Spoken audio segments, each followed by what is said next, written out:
সকালবেলা ঘুম থেকে উঠেই দেখি আমার আব্বা মা চলে গিয়েছে নদীর ধারে মাছ কিনতে। গ্রামে কিন্তু এখন কনকনা শীত। এদিকে বাড়িতে আমার ছোট বোন, ছোট বোনের শাশুড়ি, শ্বশুর সবাই এসেছে ঘুরতে। তাই আমার আব্বা মা সকাল সকাল চলে গিয়েছে নদীর ধারে তরতাজা মাছ কিনতে। কিন্তু মাছ তো খুঁজেই পাচ্ছিল না। একটা জেলে কাকার কাছে পুঁটি মাছ পেয়েছে, ওগুলোই কিনে নিল। এরপরে আমি আর আমার আব্বা মিলে চলে গেলাম মাছ খুঁজতে খুঁজতে আর একটু নদীর ধারে। চারপাশে অনেক কুয়াশা পড়ছে, কোনো কিছুই দেখা যাচ্ছে না। ওই যে দেখেন একটু একটু সূর্য উঠেছে। নদীর পাড়ে এসে আমার মনে চাচ্ছিল যে আমি একটু খালি পায়ে হাঁটি। এদিকে আমার আব্বা দাঁড়িয়ে ছিল, ওই যে জেলে কাকাকে ডাকছে মাছের জন্য। এমন সময় চারপাশের প্রকৃতিটা কত সুন্দর লাগছে দেখেন। আমার আব্বার সাথে আমিও দাঁড়িয়ে আছি মাছের জন্য, কখন মাছ নিয়ে আসবে জেলে কাকা। নদীর পাড়ে এই সকালের দৃশ্যগুলো দেখতে আমার কাছে খুবই ভালো লাগে। চারপাশে অনেক কুয়াশা থাকে, আর এই কনকনা শীতের মধ্যেও কুয়াশার মধ্যেই দেখেন জেলে কাকারা কত সুন্দর করে মাছ ধরে। এই জালটাকে কিন্তু আমরা খরা বলে থাকি, অনেকে এই জালটাকে বেহাল বলে থাকে। আপনারা কে কি নামে চিনেন সবাই কিন্তু কমেন্ট করে বলবেন। এত সুন্দর পরিষ্কার পানি দেখে আমার মন চাচ্ছিল আমি একটু খালি পায়ে হাঁটি। সকালবেলায় কিন্তু নদীর পানি অনেক বেশি গরম থাকে।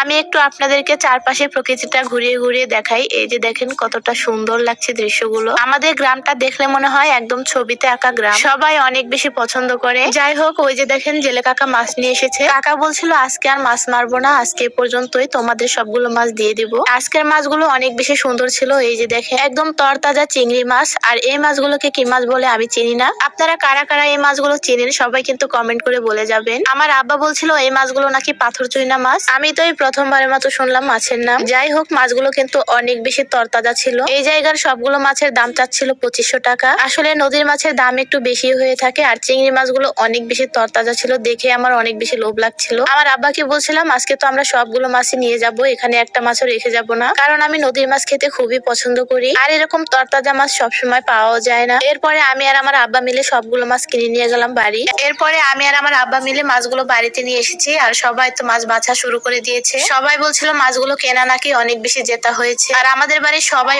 অনেক বেশি পছন্দ করে এই চিংড়ি মাছগুলো। এখানে কিন্তু আরো অনেক মাছ দিয়ে মেশানো ছিল। আমার মা ওই দেখে তো অনেক খুশি, এত সুন্দর মাছ। আমাদের বাড়িতে আসলে সবাই শুধু নদীর মাছ খেতে চায়, কারণ নদীর মাছ অনেক বেশি মজা হয়ে থাকে। এইখানে আমি, আমার আব্বা, আমার ছোট বোন, আমার মা ওই সবাই মিলে মাছ ভাজতেছিলাম। সাথে কিন্তু পুঁটি মাছও কিনেছি। আমার ছেলে আবার পুঁটি মাছের ভাজা খেতে অনেক বেশি পছন্দ করে। এই মাছগুলোর সাথে সুন্দর সুন্দর ব্যাত মাছও ছিল। এই ব্যাত মাছগুলো আমার কাছে খুবই ভালো লাগে। আর এই চিংড়ি মাছগুলো দেখেন কি সুন্দর, একদম ফ্রেশ। এই মাছগুলো কাটতে কাটতেই অনেক বেশি বেলা হয়ে গিয়েছে। আমার মা বলছিল তাড়াতাড়ি মাছগুলো কেটে দাও, সকালের রান্না এখনো করেনি, এই মাছের জন্য অপেক্ষা করছিল। এই যে দেখেন আমরা সবাই মিলে একসাথে বসে মাছ কাটতেছিলাম। এমন সময় আমার মা বললো কিছু চিংড়ি মাছ কেটে দাও, তোমাদের জন্য রান্না করে দিই। কিছু চিংড়ি মাছ দিয়ে ভর্তা বানিয়ে দিল, আর কিছু চিংড়ি মাছ ভুনা করে দিচ্ছিল। তবে চিংড়ি মাছগুলো বেশি ছোট ছোট ছিল, আর একটু বড় বড় হলে আর একটু ভালো হতো, কারণ এই মাছগুলো বাছা অনেক বেশি কষ্ট হয়ে যায়। কিন্তু আমার কাছে কেন জানি বড় চিংড়ির থেকে এরকম ছোট ছোট চিংড়ি মাছ খেতে অনেক বেশি ভালো লাগে। আমার মায়ের হাতের এই চিংড়ি মাছের ভুনাটা অনেক বেশি মজা হয়েছিল,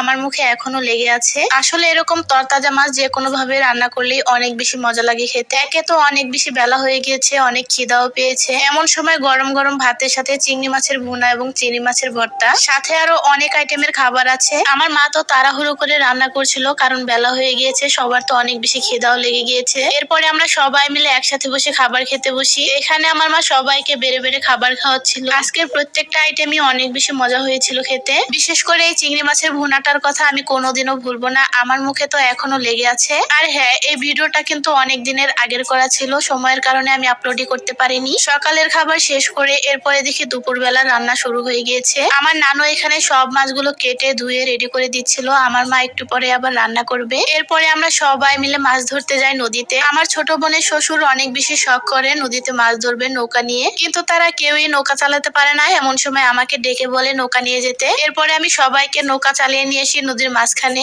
এখানে দেখি বেদে কাকারাও অনেক সুন্দর করে মাছ ধরছে। আর নৌকাতে আমার ছোট বোনের শ্বশুর, আমার ছোট বোন, এই যে দেখেন সবাই মিলে বড়শি পেতে বসে আছে, কিন্তু একটাও মাছ পায়নি, সবাই এমনি শখ করে এসেছে। এরপরে আমি আমার ছোট বোনের শাশুড়িকে নিয়ে একটু নৌকা চালাই। নৌকায় ওঠার নাকি অনেক বেশি শখ হয়েছিল, আর এরকম নদী দিয়ে ঘুরতেও মন চাচ্ছিল। যাই হোক, এরপরে আমরা সবাই মিলে বাড়ি চলে যাই। আজকে এ পর্যন্তই, আল্লাহ হাফেজ।